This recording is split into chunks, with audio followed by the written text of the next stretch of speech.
vulnerability, looking at Brene Brown's book, Rising Strong. Thankfully, today we have with us Dr. Abdallah Rothman, who will be exploring the themes in Brene Brown's bestseller, Rising Strong from an Islamic Perspective.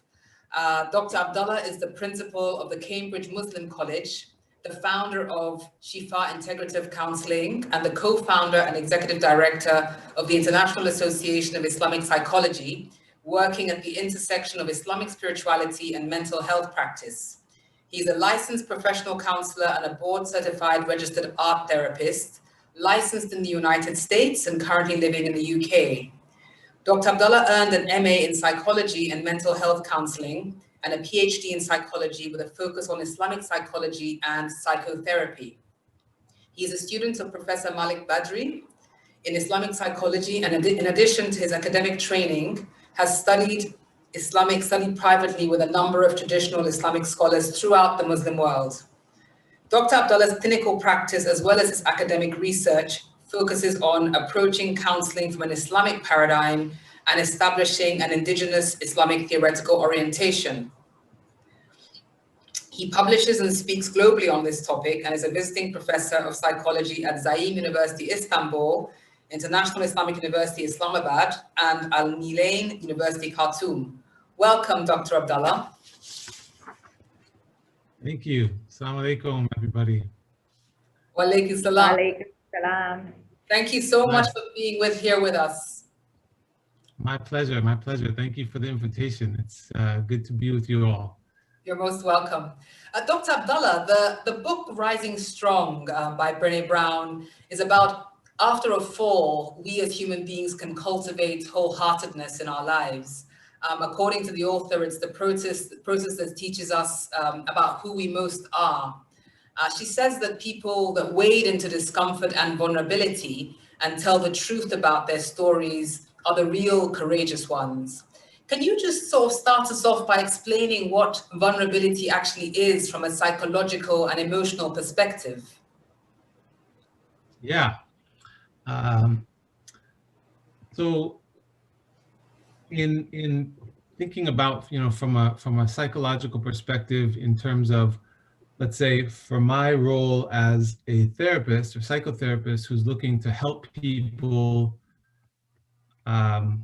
grow and work on the presenting problems or things that people struggle with, what that is our internal world, right? Our experience internally of what it is that we get stuck on, what do we get, what overcomes us with things like anxiety or even just daily relationship struggles.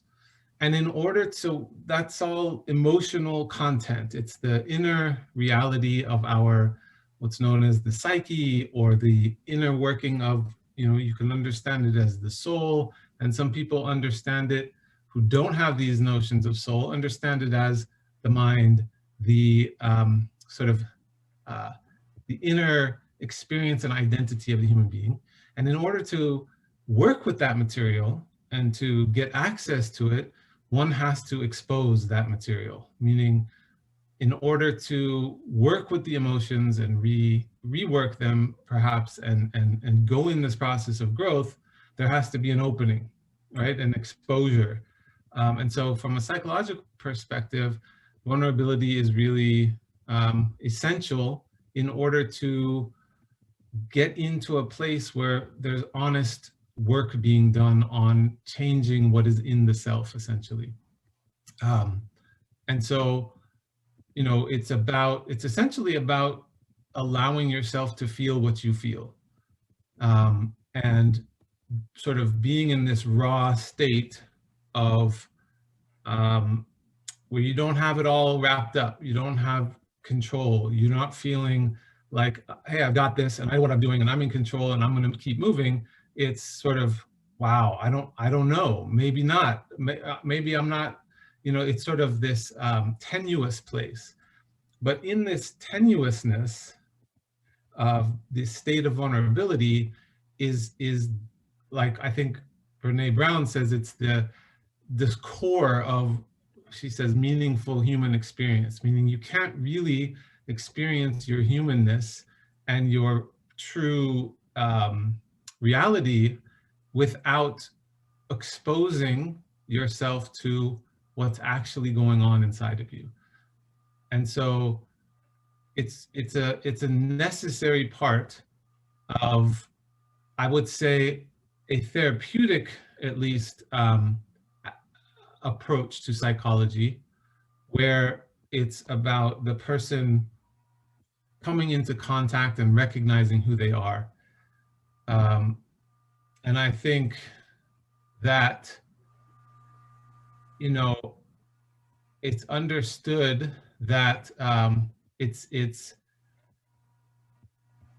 something that, so from Brene Brown's experience, she is grappling with, from a research perspective and a social scientist, of what makes people be able to make change, and like this process of rising strong. And I think she has done a brilliant job of getting out there and just assessing human experience and digging into it to understand what are the working aspects that make people tick and in this process of change. And so she, in her own research, sort of boiled it down to vulnerability as being this really key ingredient, or what's essential, and I would say often what is missing in people being able to do this work of self-reflection and growth and change. And so, yeah, I mean, it's that's I guess what I would say from a psychological perspective.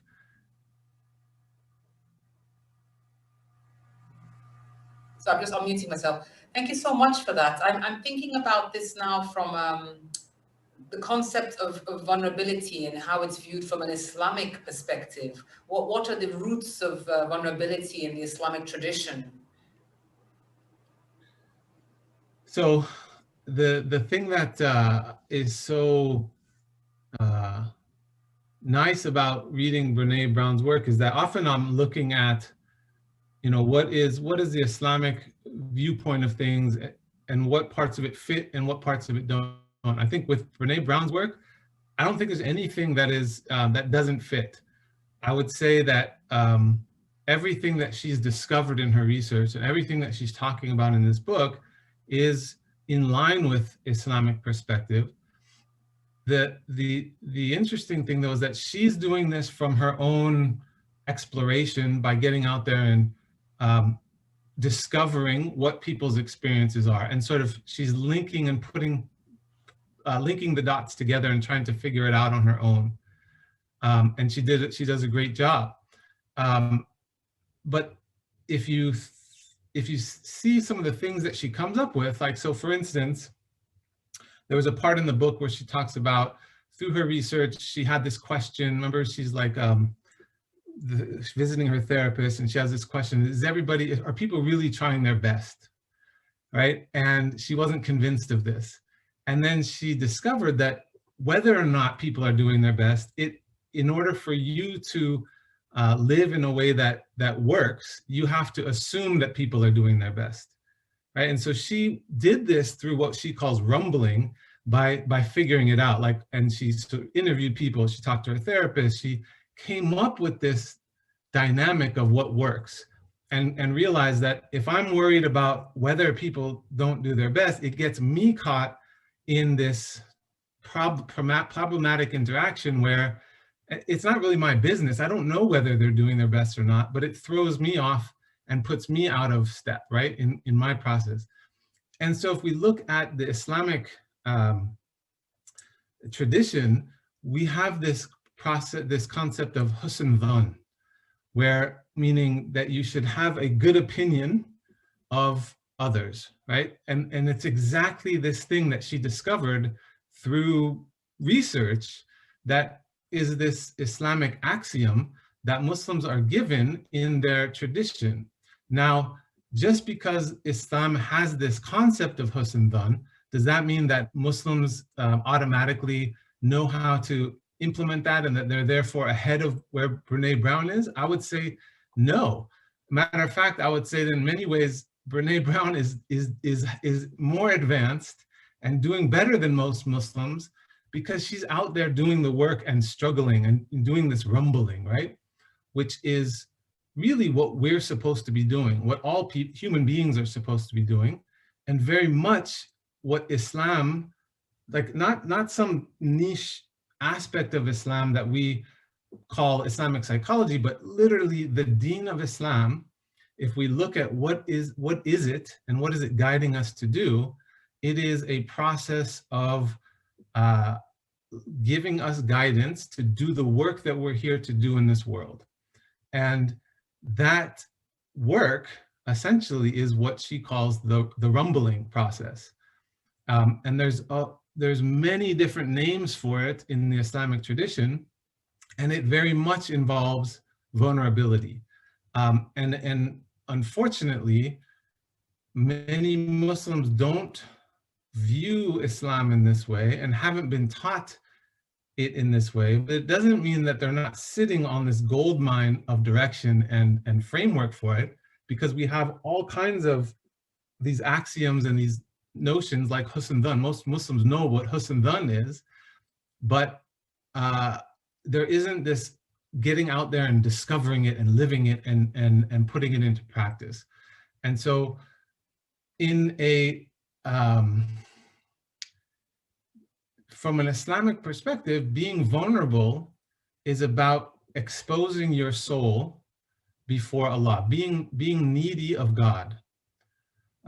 When you're vulnerable, you are exposed, but you are recognizing that you don't have everything that you need, and you're recognizing that maybe you don't know, and you are recognizing that you're needy, right? And so this is not a weakness. Being needy is not a weakness. And in Islam, all throughout the Quran, it's talked about how the human being is nowhere without being sustained by Allah. That every single part of our experience and our reality is that we're sustained by the mercy of God.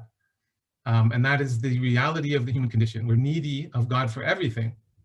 And so we're vulnerable in the hands of Allah, and we're not in control.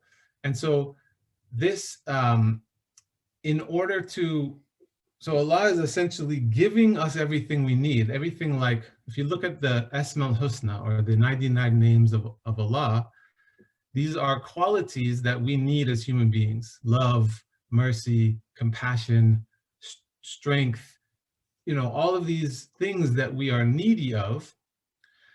And they are being sort of showered down from God. But in order for us to receive those blessings and those guidance and the things that we are needy for, we have to be open. We have to have a vessel that is open for the receiving to come into it. And so when so this is vulnerability from an Islamic perspective, is learning to allow the illumination from God to come into our heart. And instead, the opposite of that essentially is covering over our heart, right? So the truth of our heart is that it is this place where we have the direct ability to access these guidance and illumination and these gifts from, or the sustenance, all these things that we need from God. And our, there's a saying that there's no place in Allah's creation where he exists except for in the heart of his believer. And that doesn't mean that Allah exists in the dunya. It means that the only place where there is a direct connection within the dunya is in the heart of the human being, because we have this status of Khalifatullah, or this vice-regent on earth, and we have this ability to receive. And so it's this vulnerability in our heart and being in this state of accepting our neediness that we actually can get the closest to God. And the transverse of that, which is often what we do, because this is like Brene Brown talks about, it's a very difficult place to stay open and to stay vulnerable. And so what we do is we cover over that truth in our heart, and instead of staying in this neediness and this recognition that we are completely in the hands of Allah's will, we stay with our separate self and our experience as separate entities and our self-directed life, and we wind up covering over like this, and we try to fulfill our own needs. We either try to fulfill our own needs, or we go out to our family and our loved ones or other Allah's creation to get our needs met, rather than from Allah. And so what we do in that process is we cover over our truth of this neediness. And so what is the word? This in Arabic, the word kafara, which is where the word kafir comes from, means to cover over the truth. And so this is this process of armoring up that Brene Brown talks about. And there's lots of different dynamics to that. And I would just say, you know, this idea of vulnerability from an Islamic perspective really has multiple layers to it. It's not only this recognition of our state and our neediness, but it's also how we heal and transform and come into the place of wholeness is by exposing our hearts to the remembrance of Allah. Surely in the remembrance of Allah do hearts find rest. And so we have to have open hearts in order for this to happen, because this is how we're receiving something into the heart. And that when you're open-hearted, everybody, you know, even just saying that word open-hearted, you think vulnerability. I mean, even if you think of somebody in open heart surgery, they're the most vulnerable because everything is exposed, all of their organs, right? But on a spiritual level, it's the same thing. We're exposed, which is why people tend to do this armoring or covering up, because it doesn't feel safe. And it's not safe if you are open-hearted and you're offering your heart to human beings or Allah's creation, because you will get disappointed, you will get hurt. And that's often where we're stopping with and who we're going to.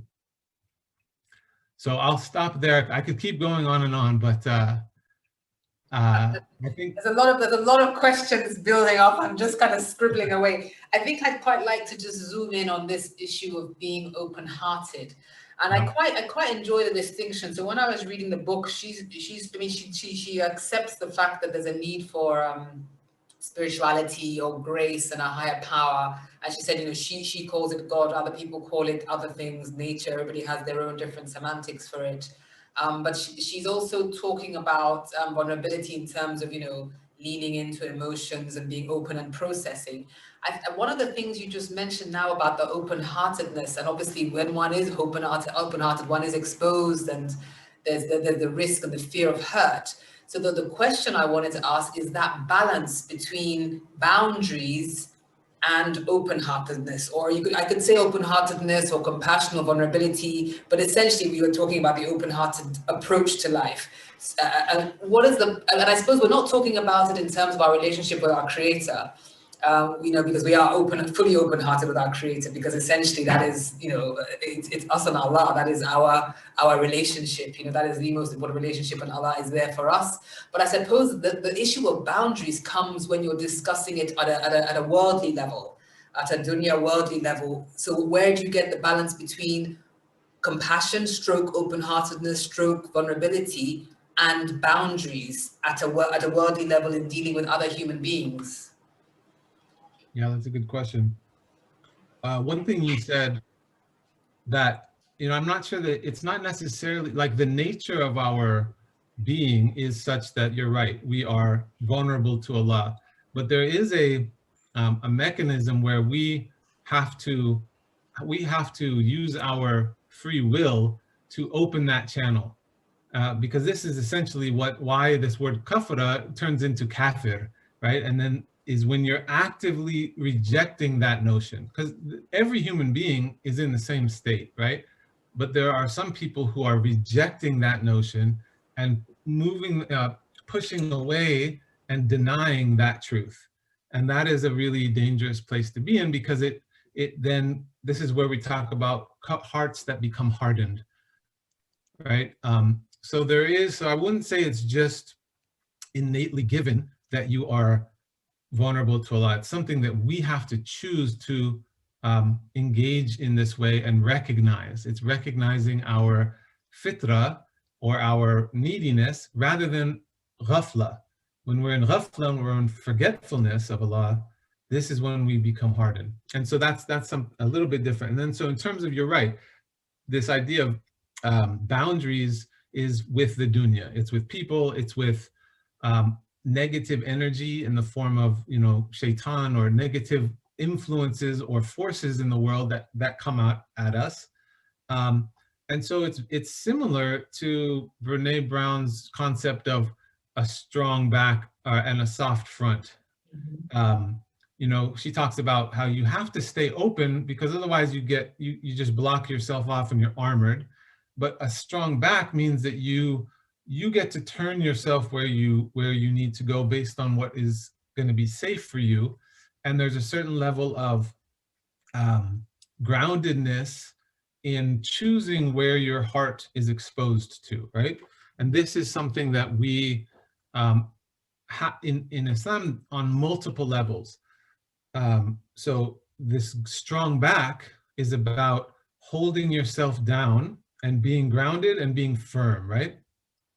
All of the ibadah that we are given to do in Islam essentially create a container that grounds us.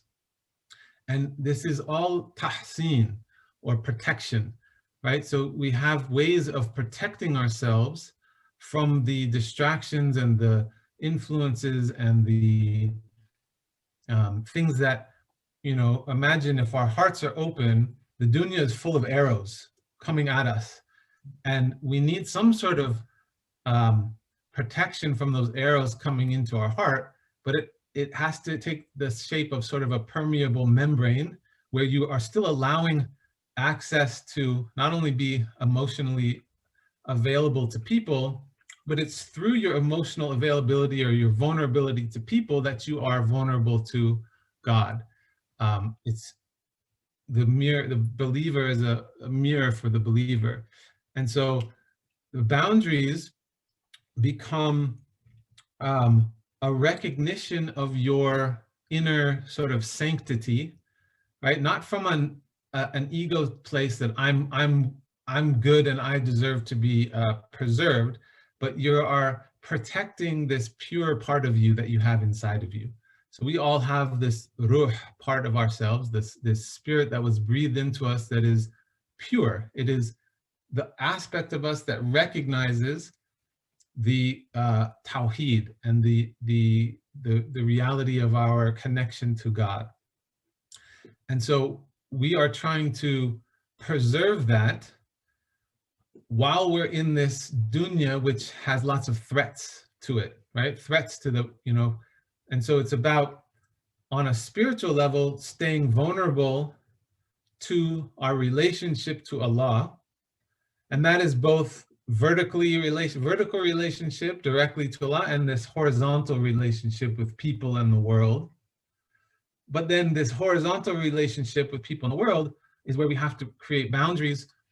And that's, all types of guidance of like why we're guided to be careful about who we're around, right? The people who we put ourselves around are going to be reflect and start to change our own behavior.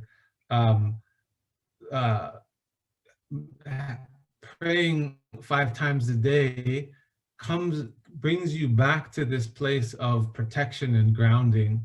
Doing other practices throughout the day that protect you, and they're practices of tahseen, creating boundaries, and this notion of hijab.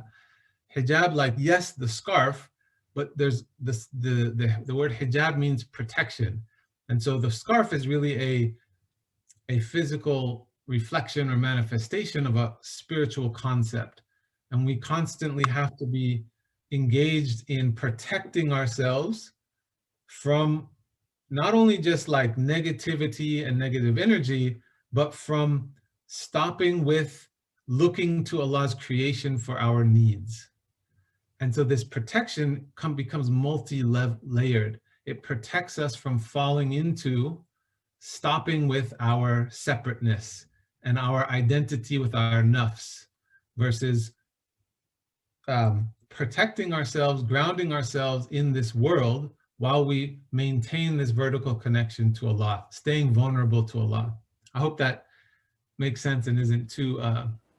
Absolutely. Dr. Abdallah, there's a couple of questions coming, and I know we have some main points you want to get through, but we just thought, since the questions are relevant to the points you're bringing up, perhaps it's most appropriate to ask them. So Binta, one of our, will just step in and ask the question. It's over to you, Binta. Thank you so much. Thank you, Dr. Abdallah. This has been really enlightening so far.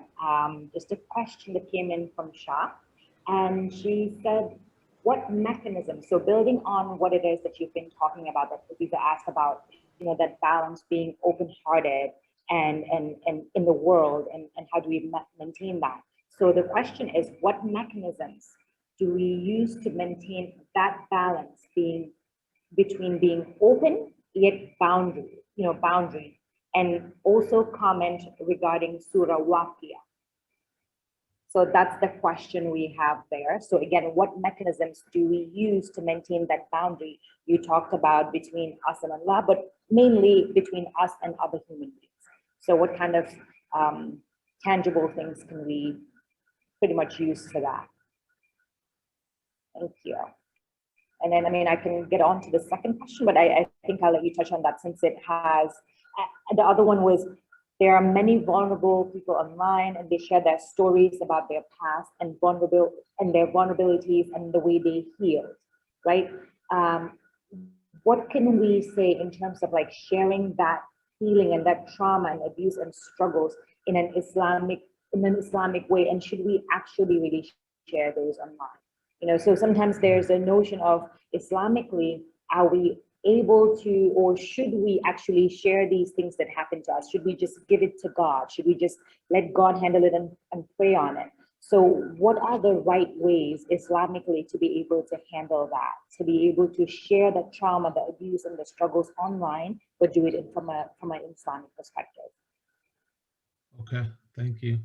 I can try to combine, hopefully answer both of them at once, maybe. I'll try. But I'll start with the second one. So this notion that Islamically we're not supposed to expose, right? So let's say we don't talk about our personal things, or we don't expose other people, and so often what that does is it keeps people sort of tight-lipped, and then the answer, what happens is we're saying, based on what we understand about Islam, that we shouldn't expose negative things about ourselves, because maybe it will lead other people to do bad things, or it may be that we don't want to, within our own struggles, we may have to reveal things about other people, and we're told that we shouldn't do that. And that's true. And it also becomes a veil, or a way of bypassing the work that we're supposed to do. And it becomes mixed in with cultural notions of what is right or wrong versus Islamic notions of what is right or wrong. So it's what is a huge problem in the Muslim community, and this is a human problem, but it's definitely widespread in the Muslim community, mostly because of misunderstanding of Islamic teaching.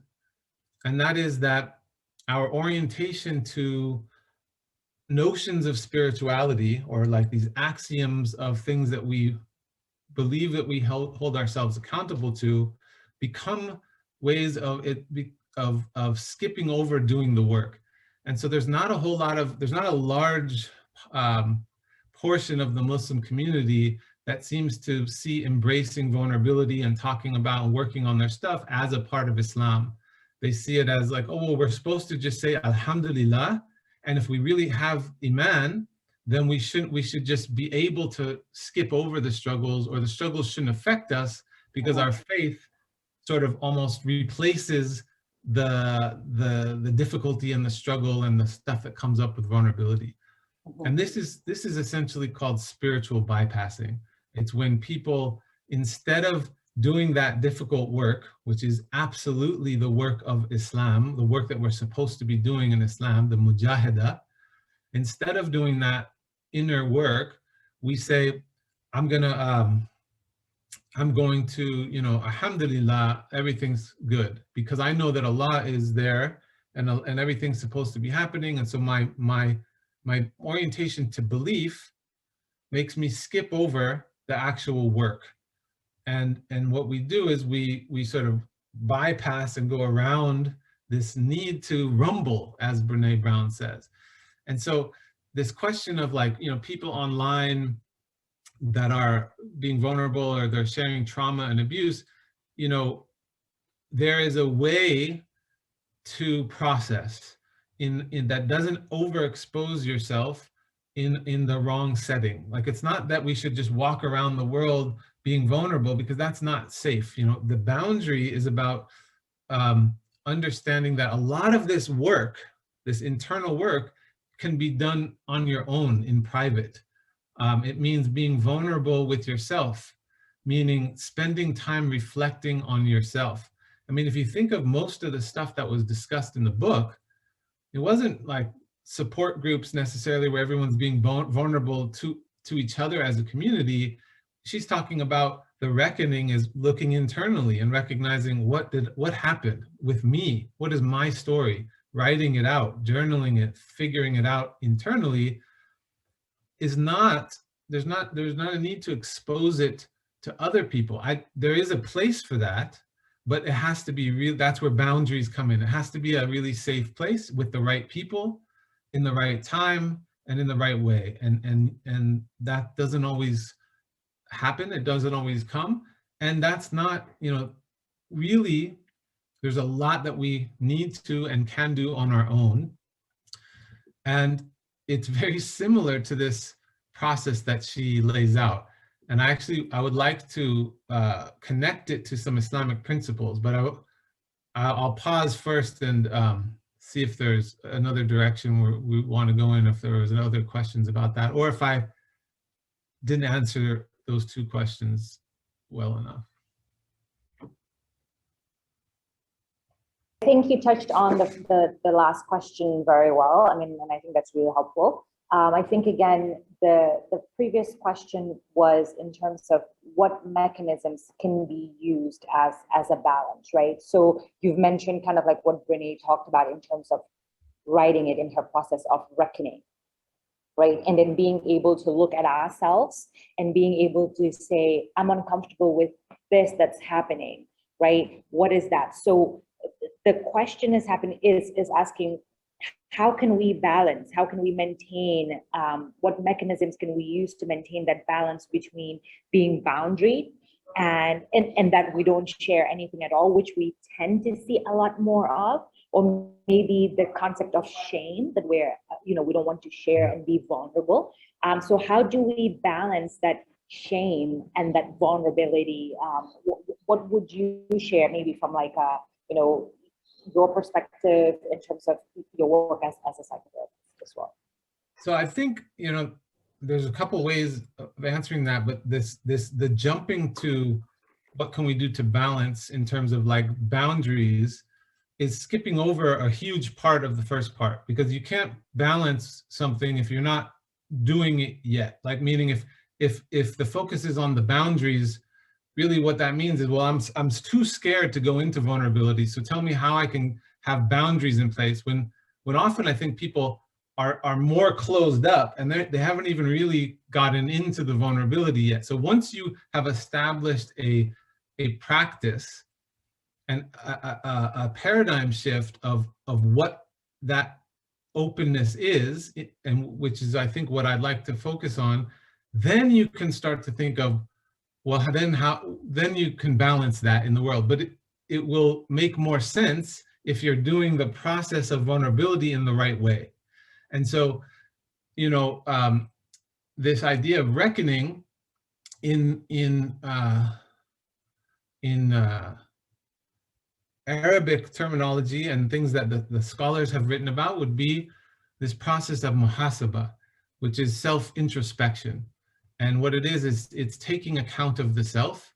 And all of this, just like I was saying with Brene Brown's 3-step sort of process, it's internal. You're doing it yourself. So it's not, once you orient yourself to your own work internally, then you'll have an idea of how to walk with that and work with that in the world.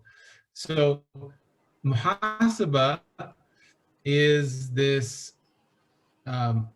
integral practice of how we can be in our walking as Muslims, because being a Muslim is not the institutional identity that you're born into this thing and therefore I now have the identity as a Muslim. Being a Muslim is being in a state of being. The word literally means being in a state of wholeness, or being in a state of peace, or being in a state of surrender that creates a feeling or an experience of peace. And that is something that we have to work to achieve. We don't just, it's not a station that you can always remain in. It's something that you have to constantly renew and constantly work on to enter into a state of Islam. And that entering into is this work on ourselves, and it takes awareness, and it takes, so if you look at her steps, reckoning, rumble, revolution, she has 3 things. So in the scholars, particularly Imam Ghazali has this step process that involves those 3 same processes or steps, but then includes 3 more. So it's more detailed essentially. So it includes that, but it has so much more.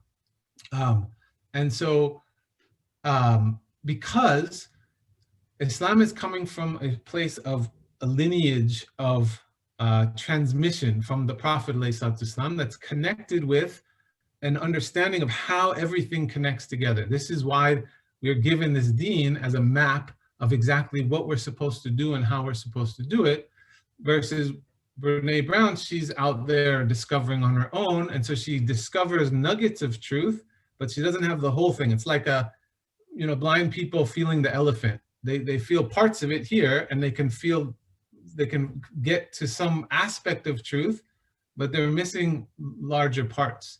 And so the beautiful thing is we're not left to our own devices to try to work this out on our own.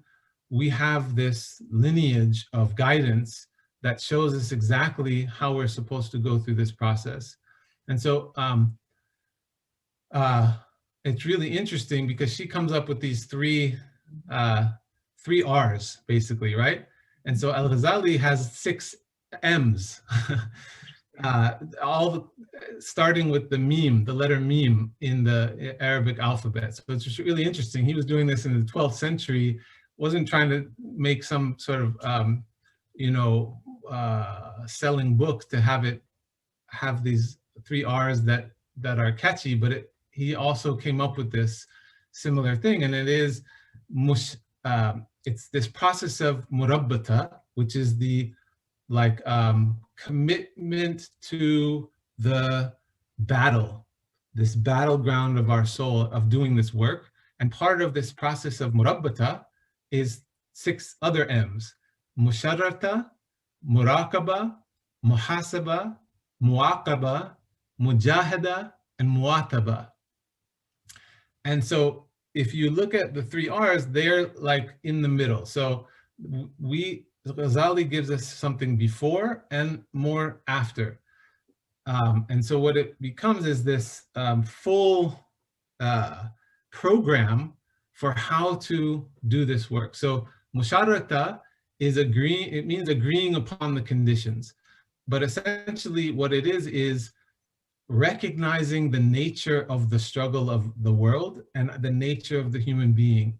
The fact that we use our intellect to understand the conditions of the soul, right? So we're aware of the circumstances by recognizing that this is what the dunya is about. It's about these struggles, and we are going to fall into forgetfulness of Allah, and we know this, and therefore we are prepared for this battle before the battle even happens, right? Whereas the reckoning starts after the battle has happened, after the event has happened. This process of musharrata is before the event happens, preceding the act. And then even accompanying the act. So the act being when this, whatever it is you're reckoning, this thing that has come up that you need to deal with. And so even before we get to that point that the thing happens, we're told to recognize these conditions and even make this part of this musharrata is to be consciously recognizing that through our limbs, he talks about the 7 limbs, the hands, the feet, the eyes, the tongue, the genitals, the ears, these are all pathways to the heart. And so when we recognize the conditions, we know that by interacting in the dunya, I'm going to pick up stuff, right? I'm going to be affected. I'm going to accumulate diseases on the heart. And so therefore I have to be vigilant. And so then the next M is muraqabah, which comes with accompanying the act. So that means while the thing is happening, because you've already prepared yourself, you're not waiting till it's after it happened, you're being conscious and aware and self-aware while you're living your life. And you call upon and put into the state of nafs al-muraqabah, which means, we hear muraqabah talked about as meditation, but it's the type of meditation where you meditate on something, meaning you bring your full awareness to something and you're watching, right? Like a cat waiting for a mouse to come out of a hole in the wall. Because we are aware that our soul is going to, get caught up, we're watching ourselves. And this comes from the notion that Allah is watching us, that Allah knows everything that we do, and that, so it's this process of like ihsan, where we worship Allah as if we see him, and if we don't, then know that he sees you. And so this notion that he sees us means that we're watching us too. And so this is during the act. And then after the act, which is where her process starts, is muhasabah. So the reckoning would be muhasabah. And this is self-examination. So I just did this thing, like this, whatever, you think of some of the examples she gave in the book where she got stuck, or she has this relationship thing that comes up and she becomes aware. And now she's reckoning. So muhasabah is looking at yourself. And we're supposed to be doing this practice every day. At the end of every day, we take account of ourselves, right? Allah talks about in the Quran, he swears by the nafs al-lawama.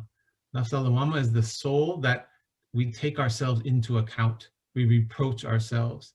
And this is the dynamic that is the most important aspect of who we are as human beings. This is why he swears by it, meaning we have to be engaged in this active process of taking account of ourselves.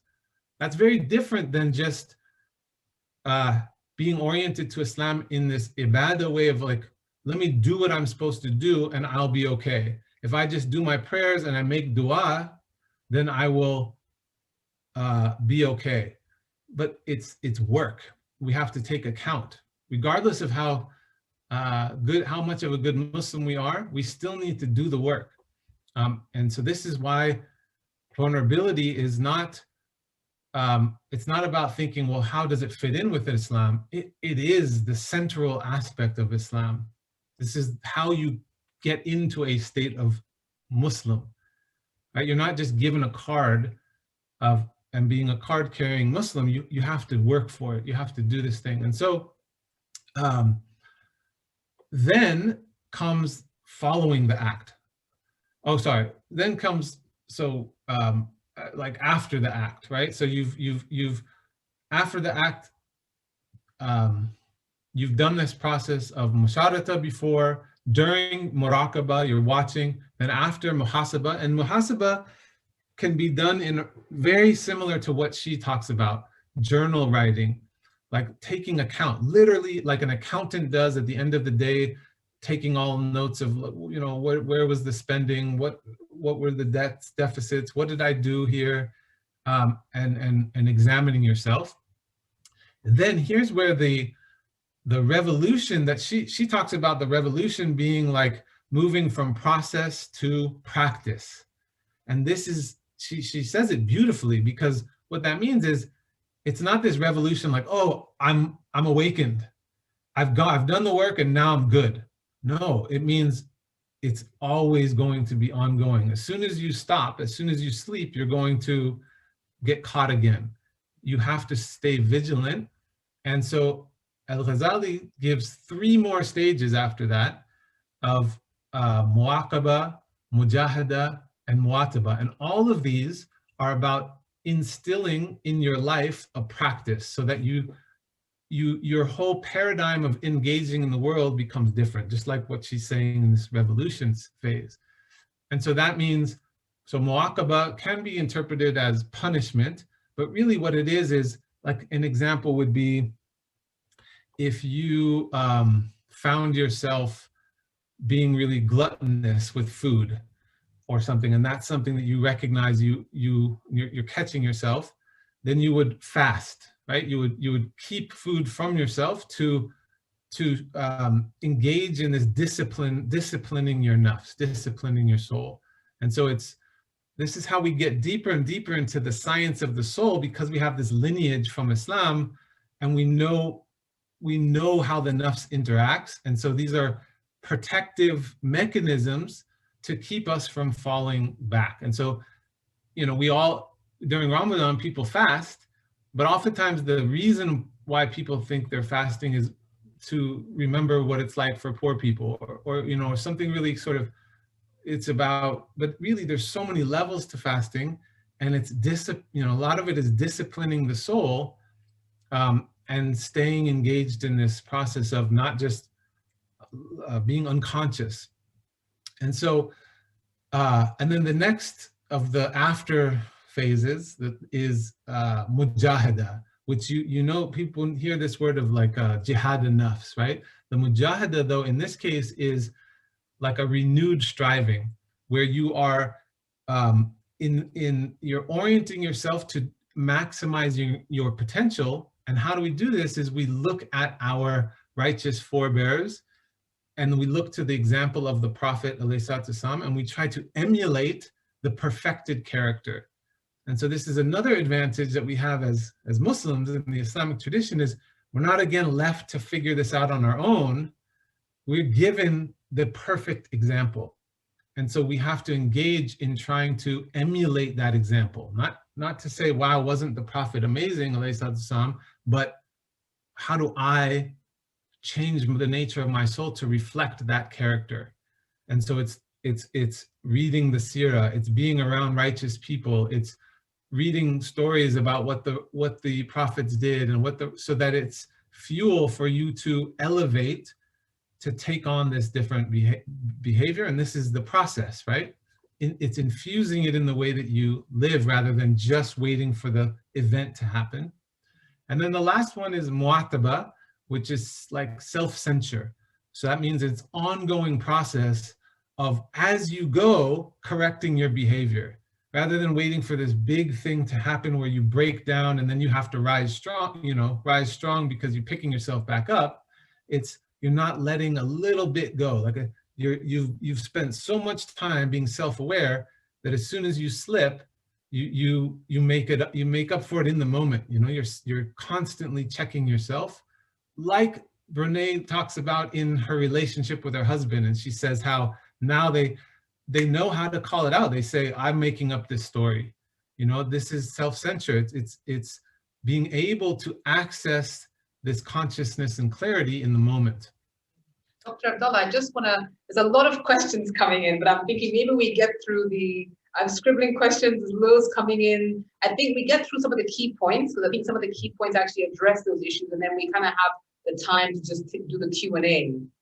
I'm just going to come to this. Another interesting concept that we just wanted to bring in the book is the concept of action and reaction. So offloading instead of feeling, you know, which she calls chandeliering. and explains this concept of chandeliering as suppressing emotions, and then something, you don't address your emotions and the issue going on internally, something completely unrelated happens that triggers it. So how do we deal with this phenomenon from an Islamic perspective? You know, what kind of tarbiyah helps us through this? I mean, you've covered some of the points already, but I think it's just, you know, just identifying that concept of chandeliering, i.e. you suppress something, it's going to come out somewhere, somehow, you know. Yeah. I mean, the antidote to that is the whole process that I just explained. Yeah. And there's really no other way of getting around it. You know, I mean, I think this is, people usually want to like allopathic medicine, we look at a problem and say, well, tell me what to do to fix that. But the fixing is in the longer term work, because what's happening in chandeliering is you haven't taken account of yourself. You haven't done this work. And so it's building up and building up and building up. And it's the natural thing, like anything, the pot is gonna blow. You're gonna burst because you haven't been unclogging the drain. And so there's all this pressure and it's gonna pop. And it's gonna take the littlest thing for somebody to say something and you're gonna rise to the top. And so, you know, if you haven't been taking account of yourself, then you won't have control over yourself, essentially. Yes. And another thing, completely, absolutely. Another thing she mentions is curiosity about emotions. And I think that's a very nice way of putting it. It gives it a positive spin. He says, you know, when you're biologically hardwired to make up stories when we fall or when we're struggling or when we have obstacles, we just make up stories. And so how do we test those stories from an Islamic perspective to ensure we respond to things from a place of truth, not a place of false narratives?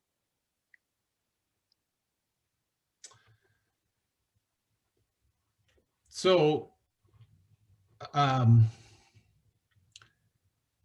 it's again, the more that we're engaged with ourself, the more we're going to be able to recognize these false narratives. However, we can't always completely rely on our own awareness.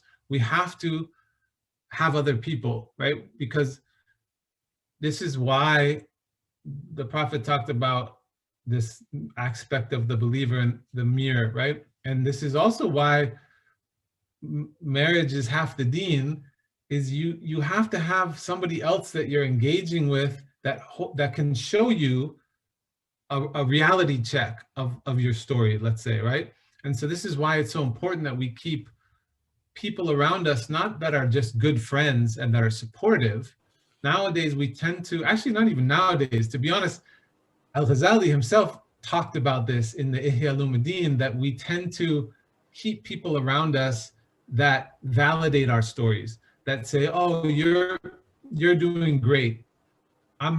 Because I'm your friend, we look for friends who are just going to support us no matter what. And then with that support, they're supporting us in being not our best self, essentially, right?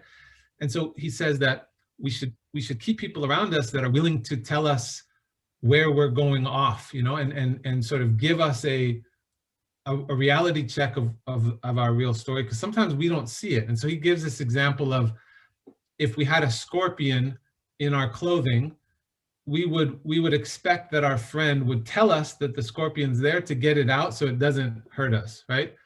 But we don't do the same with bad character traits, or when we're forgetful of these, you know, we're maybe not honest with ourselves.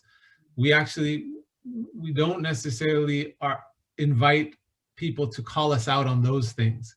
And he's saying that we should do that. And we need this reflection of the other, which is why not only like having, you know, a guide or a teacher is really important, but also if you don't have somebody like that, keeping friends around that are engaged in this work as well and orient you towards it.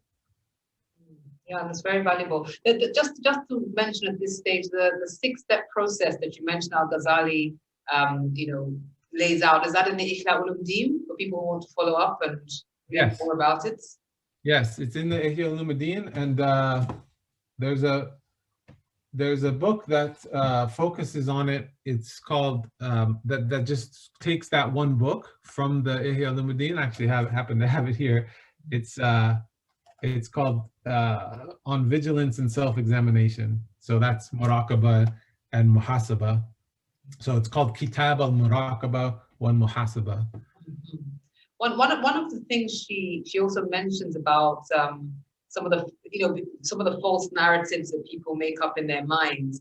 She says that we should be asking ourselves some questions, which I found quite useful, because I find, we all have these narratives that play in our mind, which are usually negative and quite often not. She calls them confabulations. It's kind of like a conspiracy theory. It's not really based on fact, but because you think it's true, then you now build on that story, and it's not actually based on anything. And she's saying we should ask ourselves always these questions when these narratives start appearing in our head. What more do I need to learn about this situation? What more do I need to learn about the other person in the story or people in the story? And what more do I need to understand about myself? This kind of, maybe checking things as you're going through struggles and issues and starting to create a film in one's head. I just wondered if you could throw some light on that process. Of just being aware of the stories that we create? Yes, absolutely. Yeah. I think it's integral to the process of becoming constantly in this state of muraqabah, where you're watchful of yourself. It's questioning. It's taking everything that you do should be taken into a question. Why did I do that? Why did I make up that story?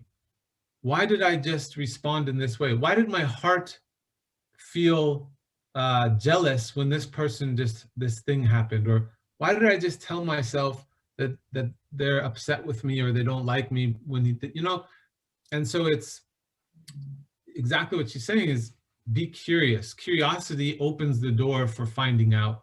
And when we question, we don't, because what we usually do the opposite. We sort of say, well, we close the doors. We say, well, it's this way, or I'm not that type of person, or I've always been this way, or this is who I am, right? Rather than having it be an open-ended question for ourselves. And so I think the best way to start that process and to stay engaged in it is really, I really recommend that people have a journal, a muhasaba journal, where they are constantly tracking the stories that they're making up to themselves, the reactions that are coming up throughout the day, just pretty much everything. Don't take anything for granted. Don't let anything pass without you questioning it and saying, why am I doing that? And then unpack it. You may not find the answer right away, but the question leaves it open for you to discover. That's wonderful. I think that's really, really good advice. Before we open up to the floor, there was one key question that I wanted to address, which came up in the book, which was a lot of the stories that people make up about themselves, all of us make up about ourselves, affect our inherent sense of worthiness. And where does this lack of worthiness come from? And is there anything in the Islamic tradition that can enlighten us on the human propensity to go down this road of this insecurity about, am I worthy? Because a lot of it comes from there. I just wonder if you can throw some light on that also. Yeah. I mean, the root of it is shaitan and our own story, our own human story of creation, of what the reality is of our being here, and that we are veiled from our worthiness, right? Our worthiness is in our state of being Khalifatullah, that we have this elevated status as human beings that are literally higher than the state of the angels, that we have this, and what it is this connection in our heart and our soul to Allah subhanahu wa ta'ala. And that when we forget that, and when we cover that over, we get caught in this world of questioning ourselves because we're identifying with our own individual identity and our nafs, right? And from that perspective, the reality is we're not worthy. Allah is worthy, but our worthiness that we can be confident in needs to be purified, because we are worthy because of what Allah put in us, and it's elevated and it's sacred, and we can find power in that by submitting and surrendering to that reality. And what we do is we get caught up in identifying with our nafs, or the self that we project, the individuated or separate self that we project to the world. And that's where this whole thing comes in. And then Shaitan's whole personality is that he's caught up in this feeling of not being worthy, right? He wants to be elevated status, and he's jealous of the human being for having this elevated status. And so he's out committed on a path to push us off of our elevated status because of his own feeling of worthiness, of unworthiness. And so we have these notions that come to us from all different angles, right? And they're called we have sorry, I lost the word, but essentially we're whispered into us that feeds into our propensity to feel lack of worthiness. And then we're constantly getting that message from parents and cultural orientations to judgment, right? And so this is just a human problem that is like a disease amongst our experience when we are in ghafla. And Shaitan feeds on that, and it can really be our downfall to keep us removed from our status. The word I was trying to think of was khawatir. So we have these are like notions that come to us. There's khatir nafs, notions that come from our nafs. So this, maybe I'm not good enough, or maybe I'm the best.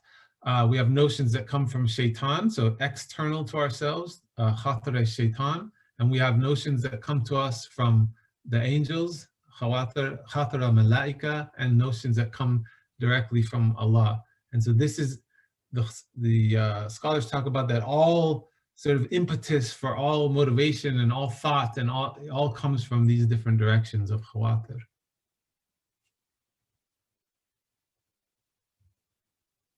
Binta, I think we can open the floor now for questions, and people can just put their hands up and ask things that they would like to ask. Yes, sure. So there are some questions I just thought, like, that were written already that we can probably touch into. And then I think there's a sister Hajra had her hand up for a while, but I wanted to just kind of touch on some of these questions so that we're here for a minute. So this is a quick one, I thought, just to add. So Samil asked the question, from this point of view that you were explaining, Dr. Rothman, is there a relationship between Islamic psychology and Sufi psychology because of some of the same similar terms that were used in techniques and terminology, such as the nafs, the ruh, and the mukhada and things like that? Is there a similarity? I thought that was a quicker question to see if we can touch on, but we had a question that dealt with, how do you choose who to be vulnerable with? This notion of, we should always be vulnerable, but obviously you want to do it keeping in mind, who are you safe with? Where do you feel safe? So is there maybe a certain criteria you would share, maybe from a psychological perspective or from a psychotherapy, in terms of how do we plan, or how do we pick who to be vulnerable with, right? So, and then the third question, I think you touched a little bit about. Sorry, go ahead. I'll be able to remember. Let me. Okay, go ahead with those. Go ahead with those two. Sorry. The first one, it's terminology. So okay. Sufi psychology, people have an understanding of what people have lots of different understandings of what Sufism is.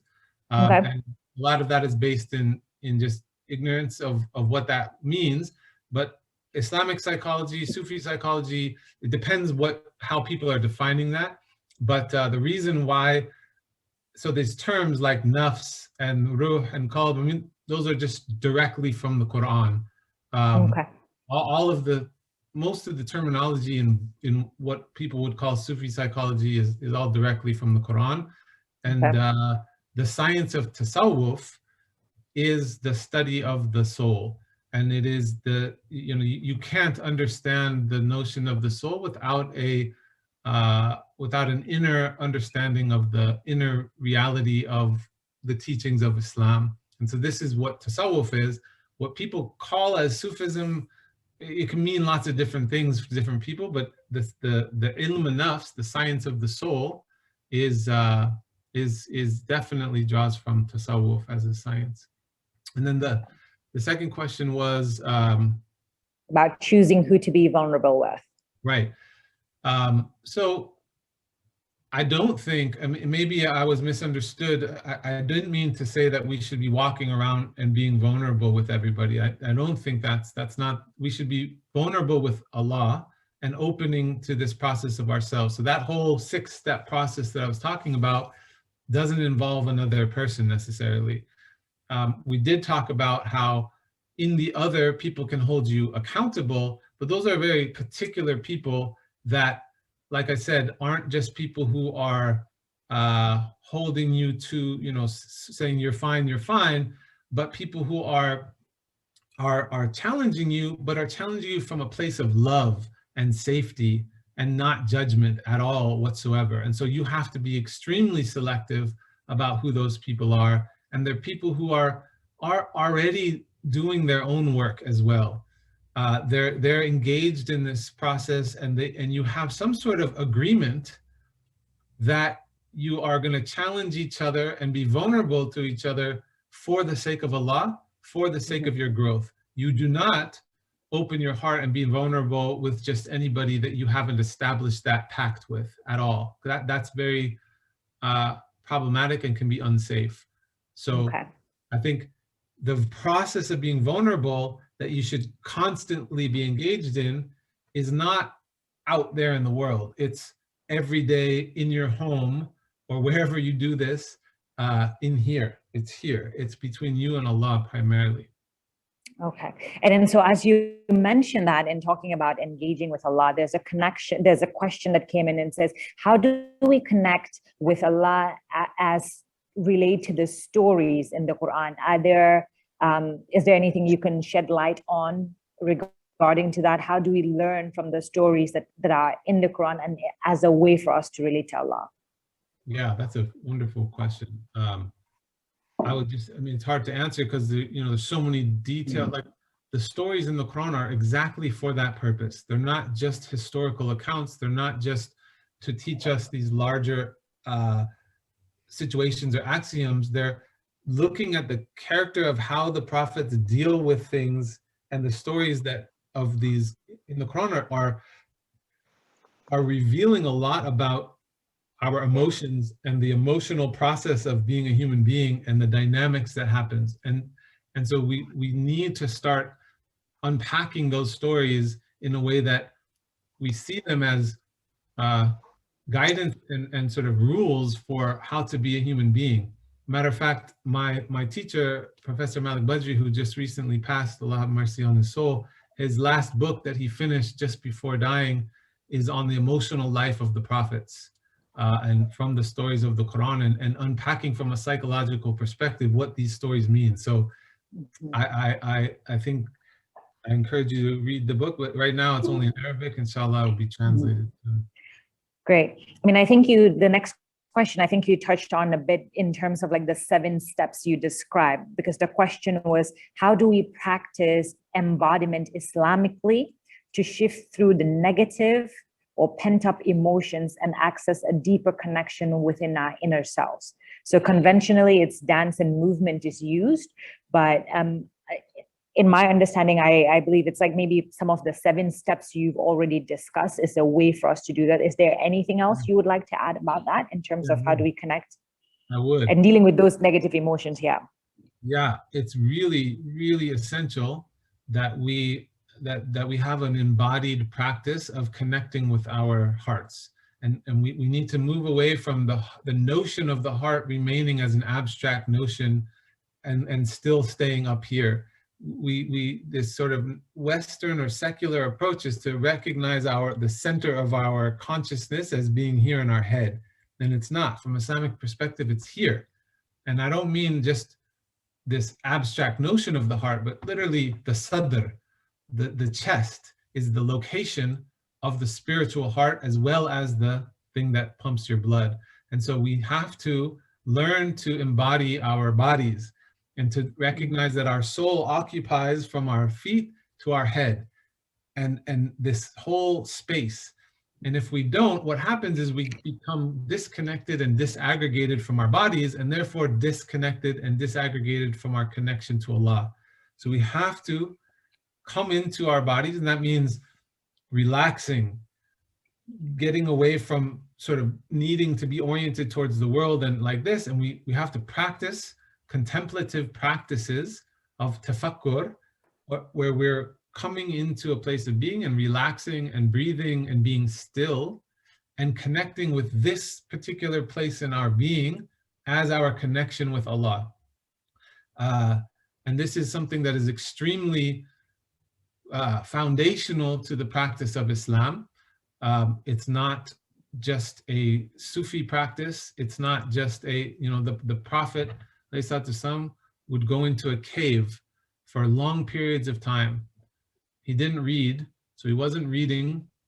He was by himself, and he was in a state of contemplation. We have to incorporate this into our practice.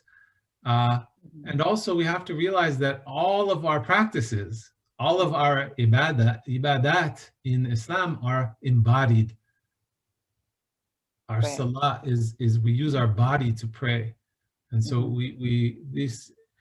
it's very, very, very incorporated into our deen. It's not, I'm not saying there's anything wrong necessarily with movement, other types of movement or dancing, but it's sort of like there's so many other things that are there that are really going to unlock that process if we orient ourselves to it in the right way. Thank you. So there's something, you talked about just meditating and just, coming into our own bodies. There's a question that came in talking about hypnosis. So there's a question that came and says, as a coach and a trainer of NLP and hypnosis, I see many clients being vulnerable and it helps them break through and strengthen themselves.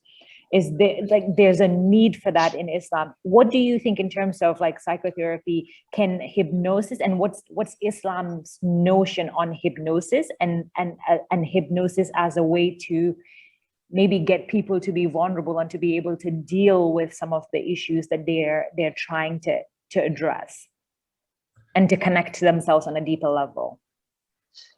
Yeah, my opinion on this is that we have to be very careful and cautious with things like hypnosis, because what happens is if the person who's doing the hypnosis is extremely grounded in their own connection to Allah, and they're not only sort of have a purified nafs, but also is practicing whatever technique of hypnosis in something that is connected to a lineage of knowledge that is grounded in what's safe in terms of spiritual protection, then there are things like that within Islam, but they're highly skilled, knowledgeable. There's a certain station that somebody's at to really do that in a way that's going to be safe and really helpful. And there's a lot of room there for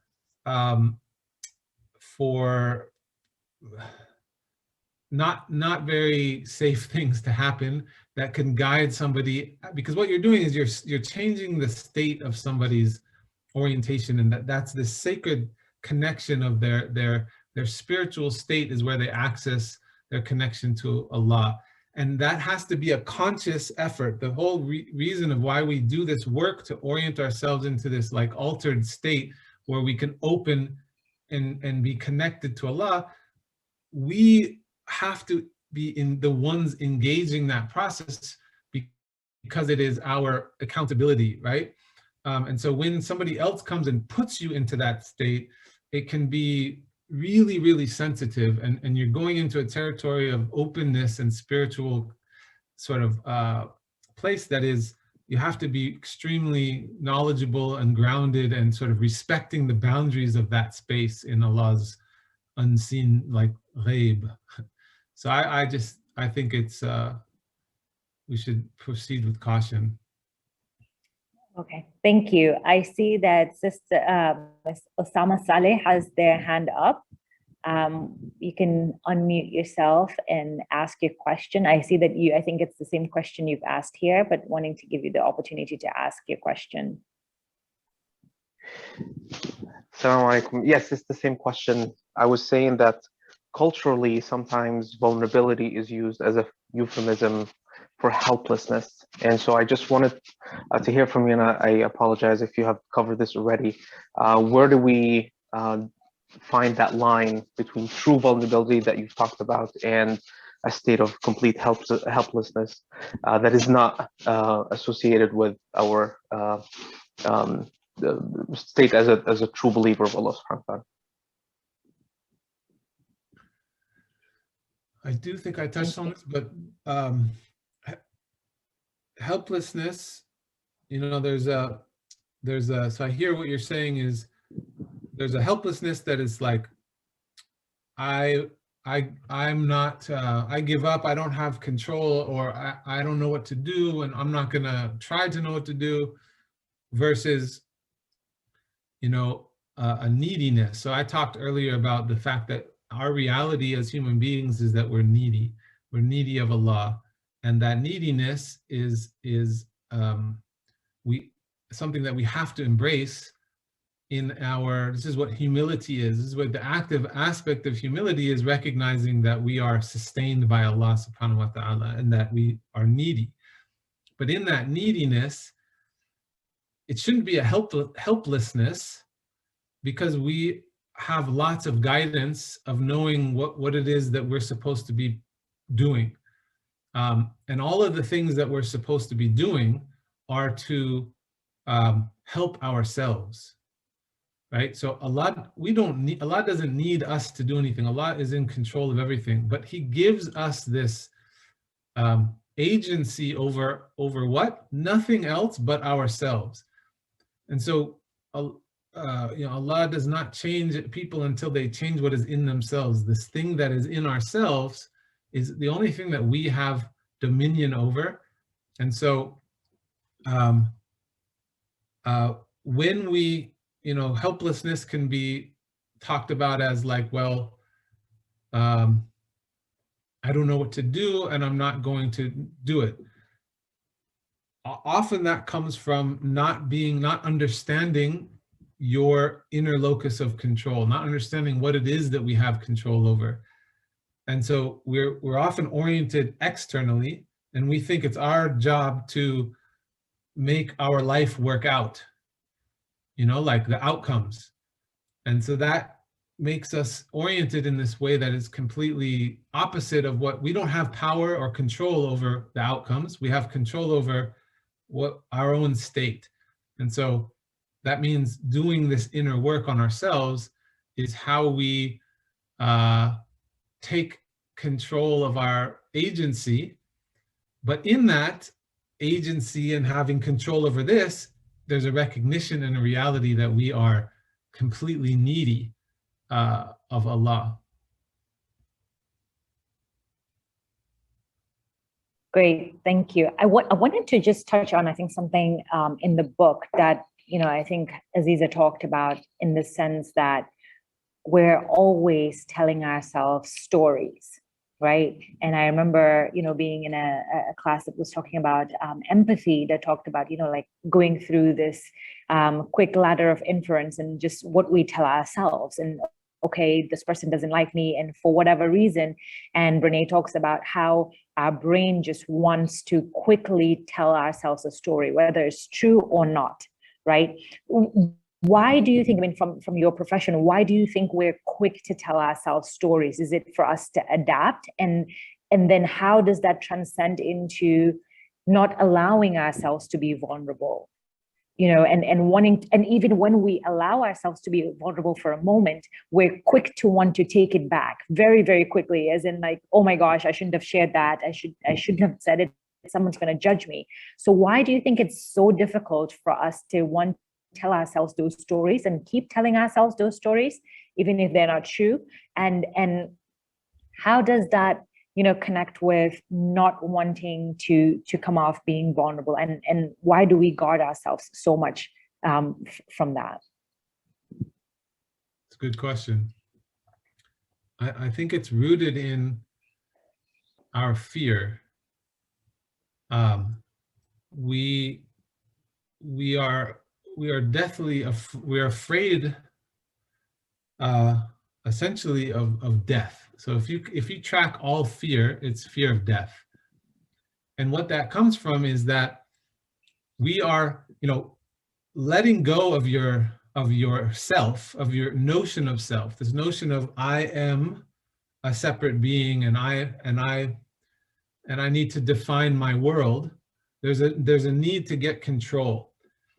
And when we come up against the reality that we're not in control, and that we're actually not even fully the selves that we think we are, that we're actually part of this whole, there is a letting go, and it's scary if you're not understanding that notion and understanding the reality of how Allah sustains you and who Allah actually is, then opening to this unknown place where you may lose your sense of self is really you know, it can make people feel it's the heart of what we're afraid of is death. And it's not so much dying, but it's giving up the self, the death of the self. And so we actively try to dig our nails in or dig our heels in to owning and defining ourselves. And so we have to do that by creating these narratives of who we are, and to try to get control over what? Our individual identity.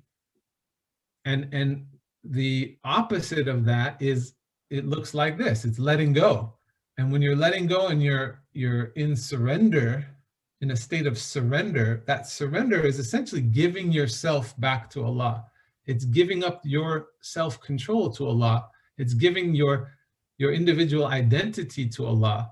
And if you don't understand that notion, and this comes from Iman and Aqidah, like understanding what Allah is and what that actually is, then that becomes really scary, because I don't know. Well, I don't know if I'm going to be safe. I don't know if I'm going to be held. I don't know if there's really Allah on the other side of me opening up. So I better hang on for dear life and create this notion of control. And how do we do that? By painting our own picture and developing and creating our own world, creating our own creation, instead of submitting and surrendering to Allah's creation. Thank you. I think that comes just nicely with a question that was just asked, or a comment rather, that just says, you know, we create our own heaven. I think it's a book, or someone mentioned about Sheikh Halima Crowson on Surah Waqiyah, that says we create our own heaven and hell on earth as God transcends a space-time continuum. You know, so making mistakes is what makes us human, and jihad is the constant struggle that should be struggle to be accountable. Just like Adam versus Iblis, and doing the work is what Islam is. So I don't know if there's anything you wanted to add to that. So you talked about this creating our space and what we're afraid of and what we're not afraid of. So this is taking it to the next level and saying that we create our own heaven or hell on earth. So I don't know if you have anything to share about that. Yeah, I think it sounds. I think the person was basically just saying that what I'm saying resonates with what they were learning from that. Yeah, that makes sense. I mean, you're right. It is like what I was just talking about, is that we create not only our heaven and hell, we create this whole sort of paradigm or reality, and we try to build a sense of safety and structure around ourselves, rather than engaging in the work that we're here to do, really. And what that does is creates this like bubble around us and blocks out, you know, the project of humanity. The project of humanity is what Brene Brown talks about as the rumble, you know, doing the work. This is exactly what they're saying. This is what Islam is. Perfect. So the last comment, I guess, it's again from Osama Saleh, and it just says, you know, Brene Brown sees shame as a terrible and dangerous emotion and should be replaced with guilt. Is this how Islam sees shame versus guilt? Is shame the same as the Islamic adab of haya? Yeah, I think it's terminology. Things get lost in language in general, because language is trying to give linear description to something that is multidimensional, and then you take in English versus Arabic. Arabic, you know, there's like 40 meanings for everything, and English often has one. Haya is different than what she's talking about when she talks about shame. Haya is a positive thing where you're recognizing your, you know, you're not being boastful. You're recognizing your neediness. You're recognizing your vulnerability. Haya is a beautiful form of vulnerability. We use the word shame often like, doesn't the person have any shame, or but that's what she's talking about in shame, is when you are shamed, and therefore you take on this notion of shame, meaning it's more about beating yourself up. This notion what we were talking about earlier of not being worthy, of being you know, put down in a lowly place, and often that comes from oppression and systemic oppression, and or in relationships. And then the result is I'm not good enough, or I'm you know, and that's a different, you know, this is how I think that was her whole thing started, was looking at shame, and that's what she talks about. But it's sort of almost like different sides of a coin, because there is in order to heal that shame, there is a vulnerability that is closer to this notion of haya, but it's like when it's not dealt with in the right way and held in this space of protection and boundaries, it becomes diseased, and then you have this other problem, and that's what shame is. That's why she's talking about it as a bad thing. Thank you. We have a question from Aisha Dahiru. You can go ahead and ask your question. Assalamu alaikum wa rahmatullahi wa barakatuh. Jazakallah khair, Dr. Rothman, and everybody who organized this. I'm in awe at how much this has just resonated on a very personal level for me, and it's linked to the question that I want to ask you.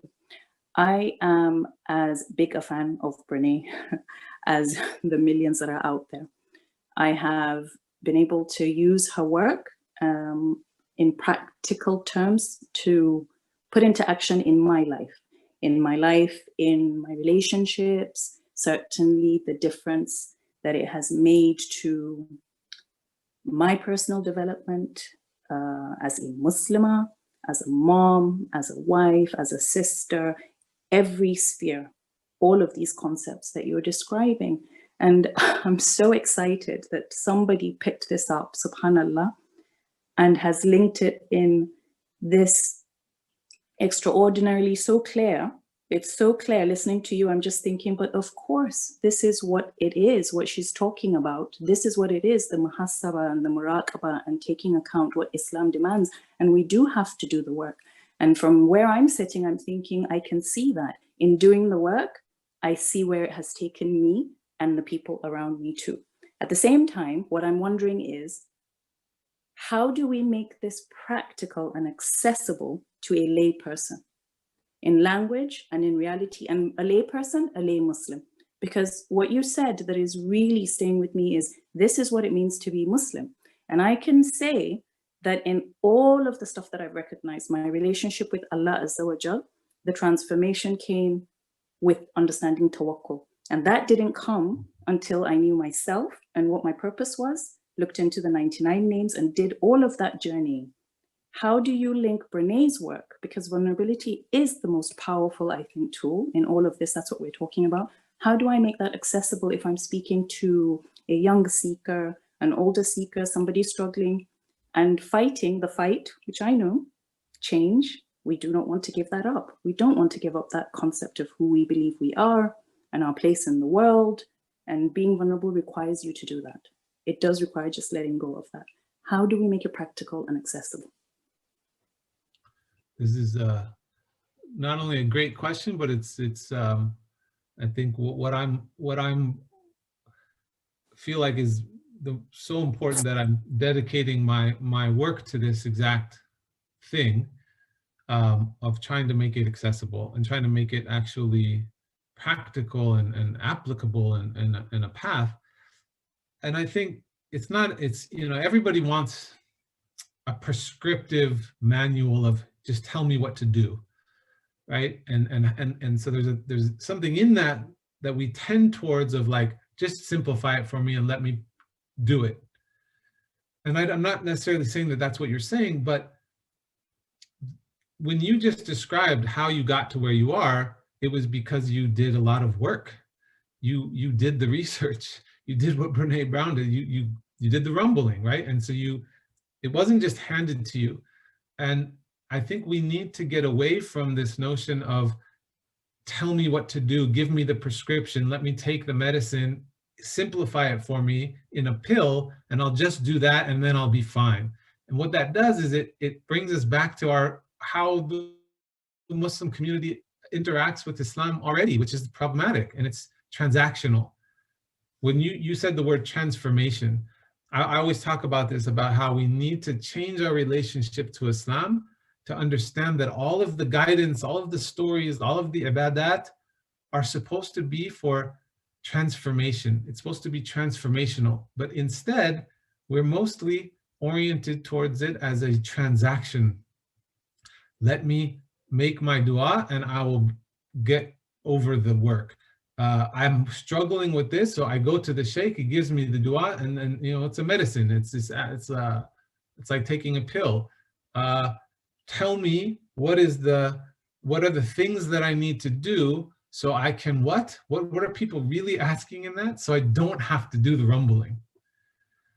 Now I understand what you're saying is that there's so much guidance in Islam to do the rumbling, like that's what we need to simplify, right? I totally agree with you, and that's absolutely what I'm trying to do, and other people are trying to do this, but I think there's a lot of work that needs to be done at the same time, not instead of, like we can make these just more digestible and simplified, but it's a paradigm shift, which is harder to do.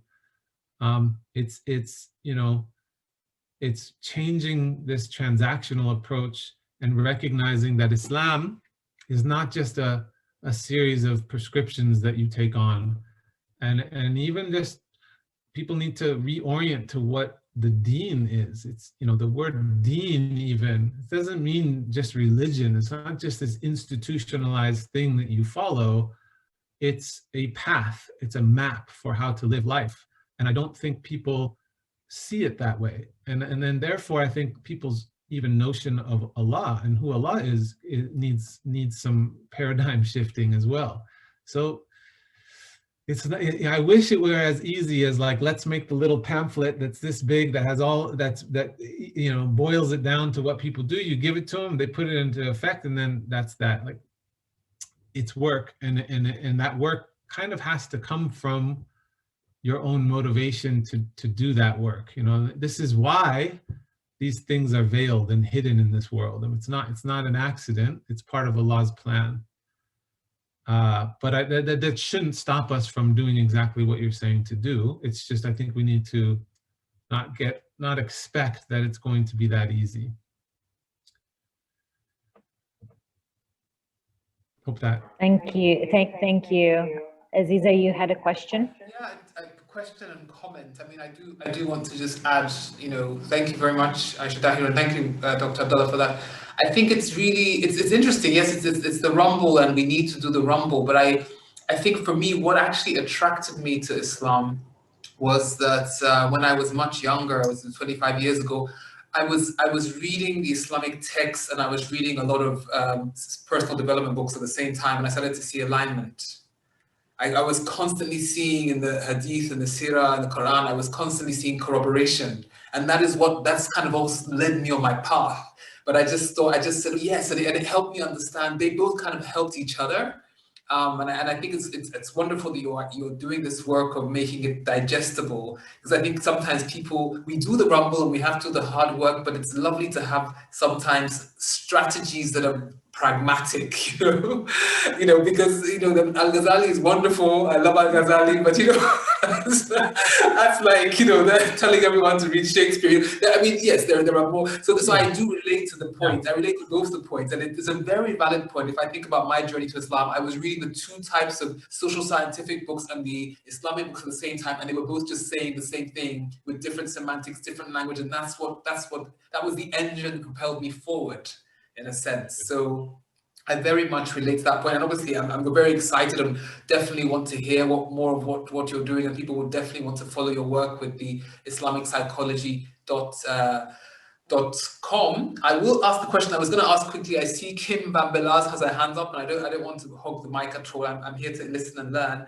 What I found fascinating is the point in the book that you mentioned right at the start of this talk was where she goes to a hotel room and she's sharing a room with another speaker, and she starts her judging role. She starts judging, like, why she put her foot on the sofa, and then she's in the queue at the airport. Why is this person, and people don't do their best. She was in her critique mode, and how it's only when a friend of hers kind of, almost indirectly criticized her for going on to bottled milk with her child, saying that most women shouldn't go into bottled milk for a certain period of time. And then Brene said to herself, wow, I had this condition, and so I had to go on straight to bottled milk. That she realized, wow, I shouldn't be judging people, because people have these different scenarios and circumstances and contexts that I don't know about, and that's why they're doing what they're doing.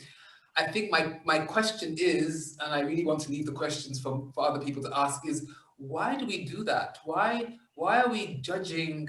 Why are we judging other people like this? We don't know. Is it a natural thing? Is it an automatic thing? I just want to understand a bit more of that.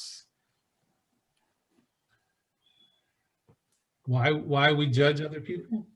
Yeah, well, she just standard, they're not doing their best. This is what she kept saying. People are not doing their best. I mean, that is something that is a commonplace approach sometimes that one could have. Yeah. I mean, the word in psychology is projection. Yeah, that's it. Yeah. Right. We reflect. So the believer, the human being is a mirror for the human being. So you're going to mirror whatever you're carrying, right? Whatever is showing up for you, whatever is present in your heart. When you look at somebody, you're going to see that. And so this is the beauty, but it's also, it's why so it can happen when you're in a place where you've gone into an agreement with this person to try to grow in that relationship, then that can be a really beautiful thing. But it's also there in the problems, and it's what presents the opportunity. So when we see this other person, and you remember when she got to the bottom of it, the judgment that she was holding was all about her judgment of her own self. And so this is the beauty of community and the beauty of relationship and the other, is that we get this window into being an insight into ourselves.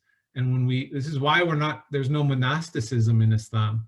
We're not supposed to go up on a hill and be in ourself, because you can get to the highest spiritual state, and you'd be completely missing out on aspects of yourself without interacting with other human beings. Because I could be up on a hill in a state of total muraqabah be at peace and be with Allah, and my heart is like pure, and I'm like, you know, Allah, Allah, that's it. I come down from the mountain and I interact with somebody I have a emotional attachment to or relationship, and suddenly I'm judging them, or they say something and I react, or, you know, that's an opportunity. It's how we find out what we need to clean and what we need to purify. Kim, go ahead. Assalamu alaikum. I've just joined this by chance, and simply because I came across the advertisement on a WhatsApp group, and I was familiar with some of Brene's work in my own journey to kind of rediscover myself. Being a revert, I kind of delved very deeply into the Islamic theology, and in that path kind of got derailed into what you could say are the Aqidah, the regulations of the religion, and the Tasawwuf kind of dissipated. And it was actually the likes of Brene and other works that kind of rejuvenated that and allowed me to further proceed deeper into the Islamic theology that supported these changes and this development, this plateau. So I guess I don't have much by way of question, but I would really, really, really like to follow your work. I'm not sure who the organizer of this is, or you know, if it's yourself, Dr. Abdallah, or if it's somebody else who's organized, but I'm equally as passionate about trying to take this material and bridging it through this Islamic ethos. But again, like you said, Sister Aziza, that, you know, it's like asking somebody to read Shakespeare. So when you're dealing with the people around yourself, sometimes that language, it just flies over their heads. And it's about simplifying that and bringing it down to the language and the accessibility of the people around yourself who haven't had the time and the ability to expose themselves to that, but starting them on that journey in the right direction, getting the right beginning stages to allow them to start that path. For me, I don't think that it was enough to say, well, read the Quran or pray your Salah. I think there needs to be more practical guidance for people to begin that journey of self-reflection, because I think ever more increasingly we're dealing with societies where the sense of egoism kind of doesn't allow for that process to even begin, let alone flourish. So I guess it's not really a question more. I'd be really interested in following yourselves, you know, any information you can provide, if I can be any support to any developments or anything like that. I just think it's absolutely brilliant what's happening here. It's amazing to finally meet the people who share similar ideologies and who have similar ambitions. And I'm just so excited and so pleased that I've been able to sit with yourselves. That's all. Jazakallah. I have a question. I've just put a bunch of links in the chat. So just in response to what you're asking, if you want to follow some of my work and other work, there's a bunch of links there should help. Fantastic. Are you based in America as well, if you don't mind me asking? Is that? I'm in Cambridge, UK right now. Oh, fantastic. Okay, mashallah. Okay. I'm sat with my husband and he has a question. Is that okay if he goes ahead? Sure. Yeah. Assalamu alaikum. It's just it's basically adding to the discourse, and you know, you've been mentioning about vulnerability. On one hand, we have absolute vulnerability before Allah subhanahu wa ta'ala, which is understood, and which is, I think, in my understanding, you know, submission is expected to be absolutely vulnerable before Allah subhanahu wa ta'ala, whether it's through your prayer, whether it's through your personal meditation, not going up, like you said, on a hill and, you know, or having the blessed, you know, emotions, yay, this is it, this is my life, and then coming down and then, you know, losing that by interacting with, you know, positive and negative people. You know, the point I made a link in my, you know, from my understanding from the Quran and Hadith, and in making that link, there's a Hadith of the Prophet Muhammad sallallahu alaihi wasallam, in which, you know, when you're vulnerable, or you should be vulnerable, you know, before people, you know, which requires humility, you know, opposition to envy, etc. But with people, I think the Prophet Muhammad sallallahu alaihi wasallam sums it really nicely, where he says, Habib and Labib, you know, when you're sharing something, whether it's a positive about yourself, don't just share your achievements with everybody, because you do get envious people, jealous people, and that can, you know, become an obstacle and evil eye, etc. And, you know, sihr through many people, you know, can be an issue or whatever. But Habib and Labib is that Habib is the one who is intelligent and wise. So when you seek guidance and you want to show your vulnerability, and I'm not saying absolute vulnerability, because I truly believe in, you know, absolute vulnerability is before Allah subhanahu wa ta'ala. Every other human, whether you're a doctor or you're some sort of a leader, imam, sheikh, anything, even that imam or doctor is standing before Allah and he's saying, Ihdina, or guide us. So he's vulnerable. He's accepting, acknowledging that I am vulnerable, Allah, even though this man just came to me for guidance. I am vulnerable. So when you're seeking, when you are expected to be vulnerable to make the next steps to success and evolve as a better person, I do believe that, you know, the Prophet ﷺ said, Habib and Labib, meaning go to the one who's wise and educated, intelligent, and Habib the one who loves you, and Labib the one who's intelligent. So when you have both of these components in an individual, he's going to guide you accordingly. Otherwise, if you just go to somebody who's Habib, loving, he loves you like your father just said, for example, you've gone to your father, he loves you so much, but you know what? He might not give you the correct guidance when it comes to, you know, buying the best car, because your father's, you know, a fireman or something, and he can't give you the best guidance. So, and then when you just go to somebody who's Labib and doesn't love you, he might be clever and intelligent and he might not love you. So you've come to buy a house. Should I buy this house? And he's real estate, you know, and he's like, this guy's just exposed to me. He wants to buy a house. Hang on a moment. You know what? Don't buy that house. It's actually not worth it. And you know what? The market's going to slow down, and then buy it. But then he, behind his back, goes and buys it himself. So truly, I think vulnerability in you know, someone in the hadith is Habib and Labib. So go to somebody who loves you, who cares for you, who you can truly trust, and, you know, who's intelligent and educated in that path. And ultimately, when we look at the Quran, from 2-3 verses which are common, which most of us would know, is Atiyu Allah, Atiyu Rasul wa ulil amri minkum. You know, obey Allah and obey the Prophet of Allah sallallahu alaihi wasallam, and those who are in leadership. Fas'alu ahla dhikr. So Allah is already teaching us that you have to be vulnerable in order to move, in order to achieve. But absolute vulnerability is before Allah subhanahu wa ta'ala, and I think a balanced vulnerability, you know, you go to somebody. And yeah, basically that's what I wanted to share, and I want to understand, you know, from yourself, if there's anything that can be added to that. That's all. Jazakallah khair for your time. Allah reward you. Thank you. Thank you for that. I thought it was this guy speaking. That wasn't even a question. Thank you for that. Yeah, it sounds like just like what I was talking about with the example of Al-Ghazali and the scorpion. So I don't know if you maybe missed that, but it's a good point, and I agree.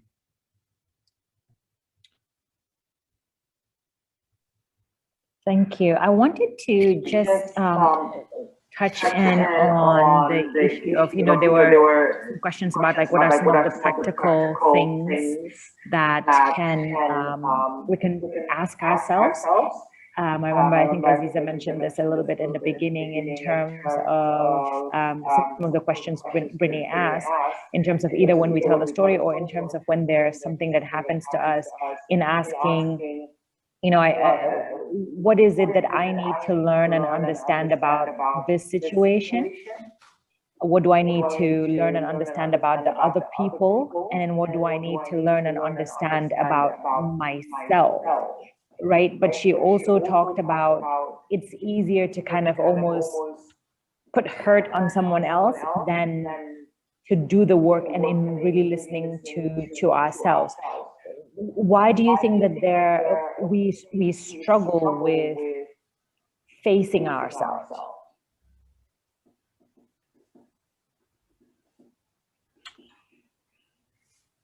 I think I've answered this in multiple ways already. Okay. Yeah. I think Okay. there's I think we're a little bit over time, but you know, it was Yeah, just yeah.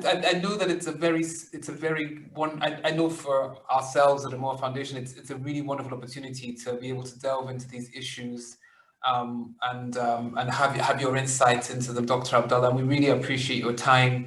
A lot of people are interested in follow up, and I hope people have taken notes. From the chat in terms of Dr. Abdallah's links and things so that they can follow up, because there's a lot of interesting work going, and so they can follow up on that. I would really like to say a big thank you, because this has really been amazing, mashallah, and I think we've all learned a lot from it, and we have a lot of rumbling to do.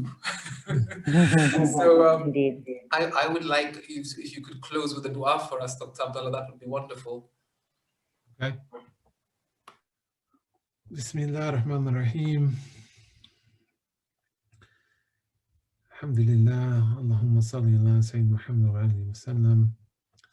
Allah, may you increase our ability to stay present with our understanding of our position in relationship to our servanthood to you, and may you deepen our awareness of our own hearts and keep us in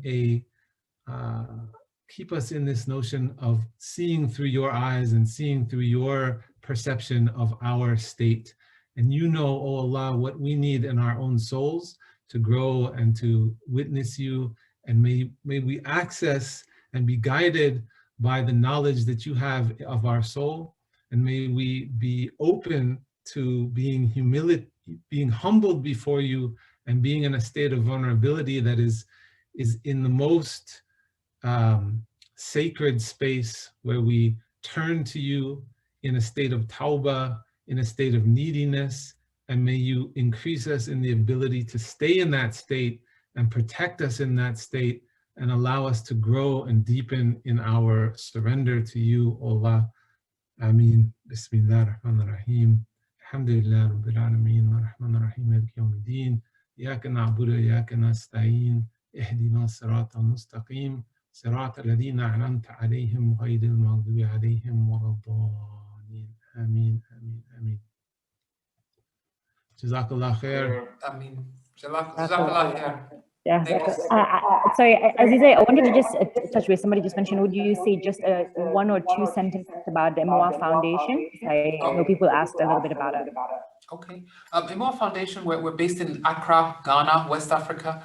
And this has been one of the, we basically run, we do a lot of personal and professional development workshops for the youth in the underprivileged communities in Ghana.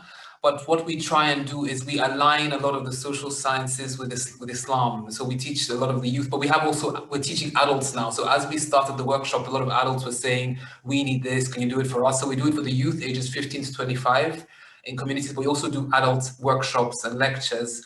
And we always align it with Islamic teaching. So we'll do an emotional intelligence workshop, for instance. So we align it to the Quran and the Sirah, so that people really connect with it on that level. Or financial literacy, again, we align it to the Quran, the Sirah. So we're giving them skills, but also letting them know that actually the Deen is actually telling you to do this anyway. You already know this, just reminding them to come back.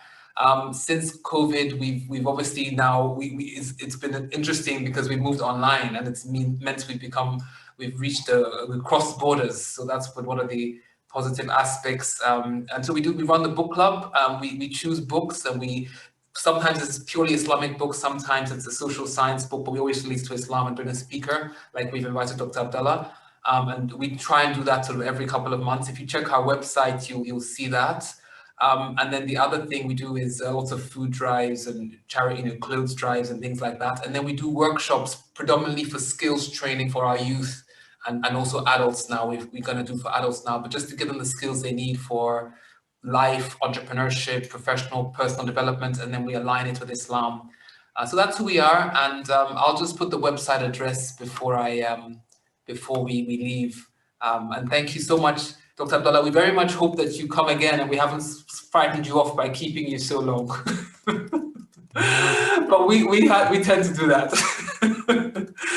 So it's been a real pleasure. Yeah. Right. Thank you so much. Assalamu alaikum. Thank you. Thank you, everybody.